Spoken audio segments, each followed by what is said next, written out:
ग्राम बसुआ में आरती महाआरती का क्रम संपन्न कर दिया। तो जो इस महाआरती क्रम में सम्मिलित होते हैं वो बड़े सौभाग्यशाली होते हैं।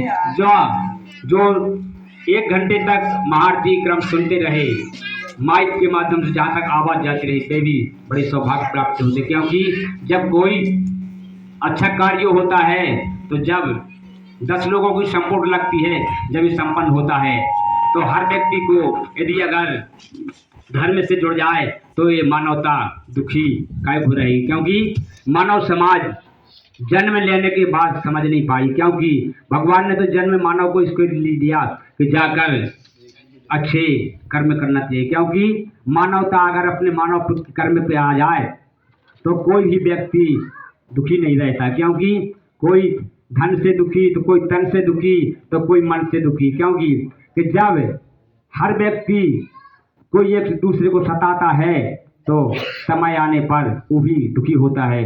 सबसे पहले दुखी आदमी एक दूसरे का सुख देखकर सबसे ज़्यादा दुख होता है उस लोगों को, इसलिए अंत समय आने पर उसको भी दुख होता है।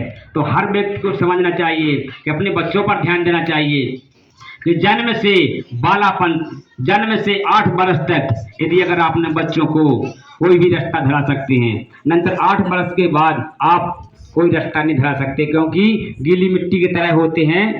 यदि जन्म से अपने 8 वर्ष तक उसको कुछ भी सिखा सकते हैं। जैसे गीली मिट्टी है, यदि अगर गीली मिट्टी में कुछ भी उसको बना दो मोड़ के और सूख जाएगी तो उसमें दरार पड़ेगी। इसलिए इसी बच्चों का काम है, यदि 8 वर्ष के बाद आप अगर उनको शिक्षा दोगे तो लौट के जवाब देंगे।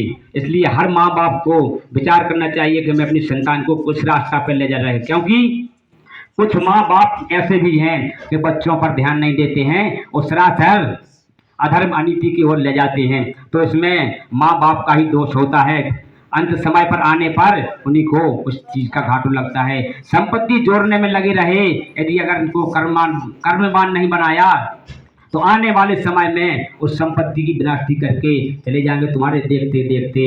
इसलिए हर व्यक्ति को समझना चाहिए। इन शब्दों के साथ जय माता की जय।